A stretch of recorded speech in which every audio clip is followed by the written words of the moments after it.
A deal with the government of Jersey to repatriate stolen public funds that have been stashed in the island nation.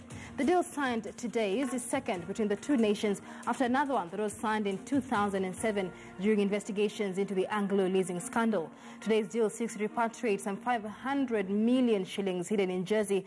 On signing the deal, known as a framework for return of assets from corruption and crime agreement, the Minister for External Affairs from the government of Jersey, Senator Ian Gost, confirmed that his country is a custodian of a whopping $1.7 trillion of illicit proceeds from Africa awaiting repatriation.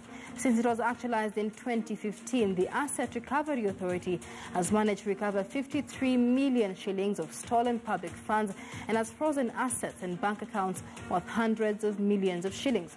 The deal between Jersey and Kenya comes months after Kenya inked a similar deal with Britain when Prime Minister Theresa May toured Kenya in August. President Kenyatta told the British Premier that his government was keen to make theft of public funds exceedingly painful.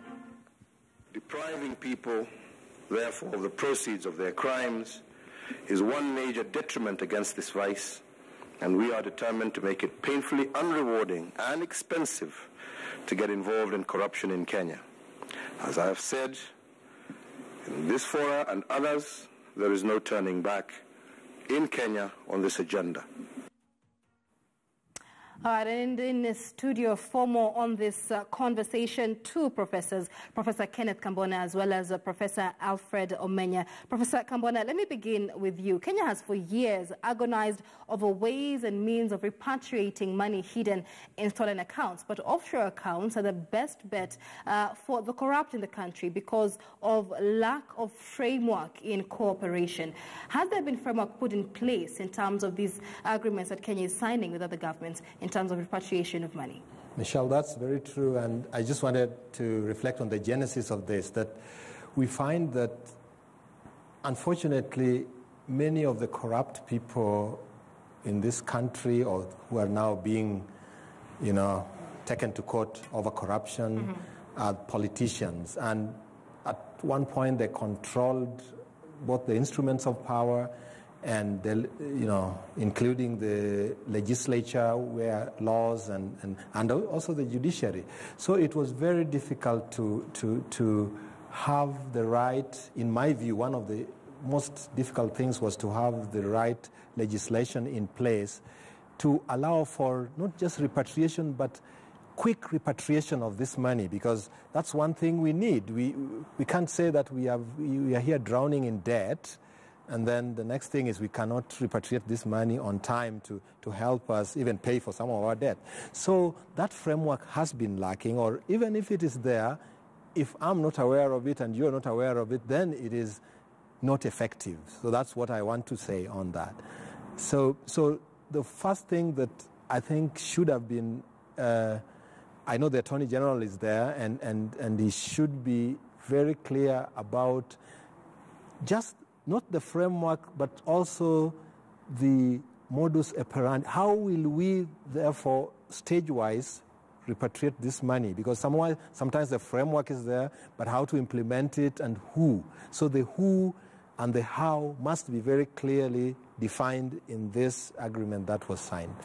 Professor Omenya, even still speaking about the legality of it, huge sums of money, for example, was stolen from the energy sector in 1990. Most of it stashed in offshore accounts in Jersey. But Kenya had difficulty recovering this money because of judicial processes that needed to be followed up. Let's talk about this signing of this deal today. Two Kenyans then face extradition in that repatriation process.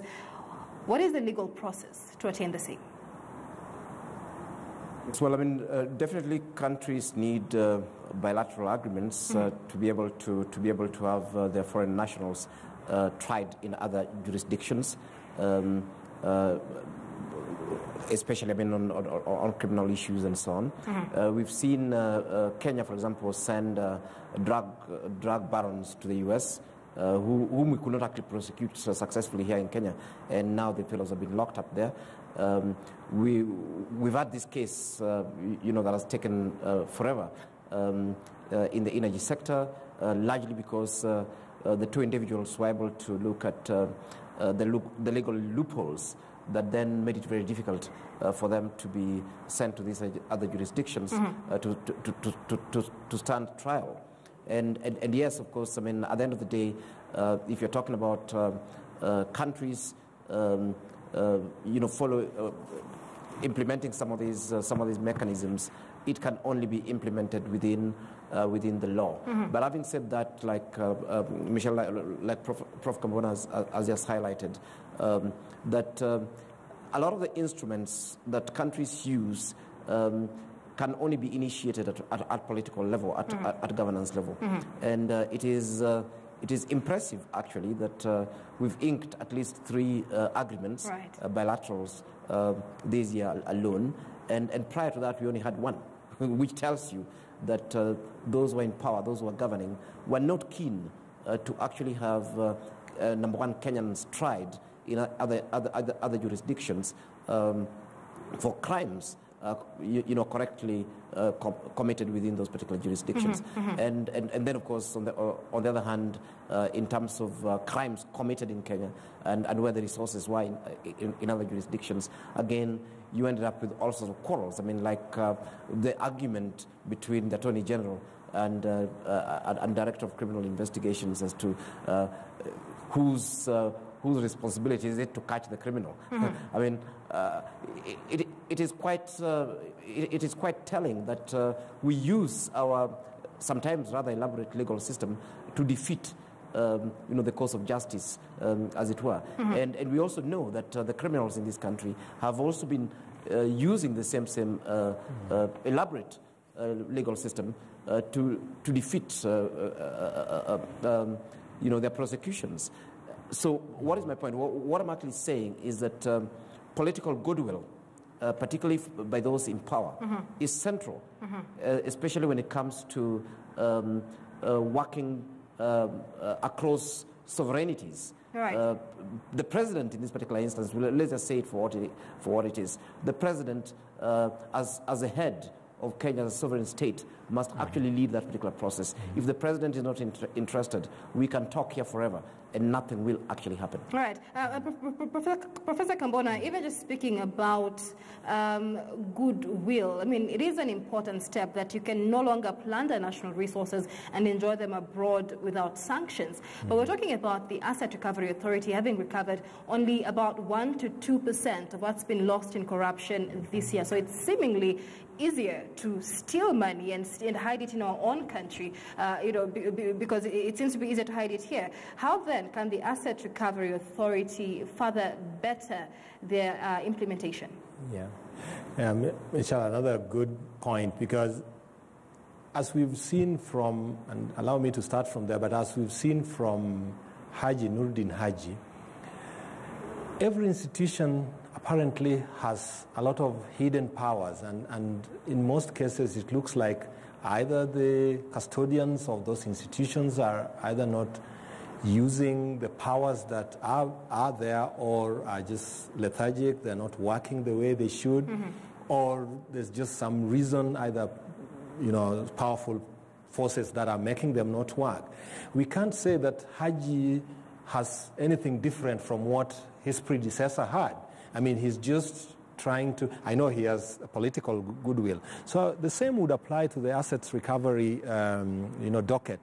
It should just know what its role is. I think if it doesn't feel it is having the right legal framework or mandate, then I think that's when it should shout. The Parliament is there to do all those things. But right now, I think such are the institutions that I would put it bluntly that are not actually conducting their mandate to the satisfaction of the citizens of this country. All right, and let's finish up with business journalist Paul Wafula of The Standard. He's joining us live from our City Centre studios. Paul, good evening. You've been following up on the proceedings today. What are your thoughts on what this deal means for the country? It's a good deal for the country, and as you see, there's a sort of hope that sooner or later we can be able to get really how much has been stashed abroad. Especially, you know, Jersey is actually a tax haven, and there you find so much of the money that has actually left, not just Kenya, the whole of Africa. People really like stashing it in such kind of a place. But I like you to look at one thing that probably the discussion has missed, that all these people who are actually being taken to court, they are basically conduits. So if you followed up what we are calling the receptionist, or you know the hairdressers and so on, the kind of people who were actually in between the carrying of the money, they were basically just conduits carrying money from one point to the other. So if an asset recovery agency like the one we have really goes after those people, they'll find almost nothing. That's why we're having 1 or 2%. But if they go after the real people whom they are carrying that money for, that is when we are going to have actually a significant catch. So this is a discussion that everybody is actually trying to avoid, that who actually keeps this money that has been stolen.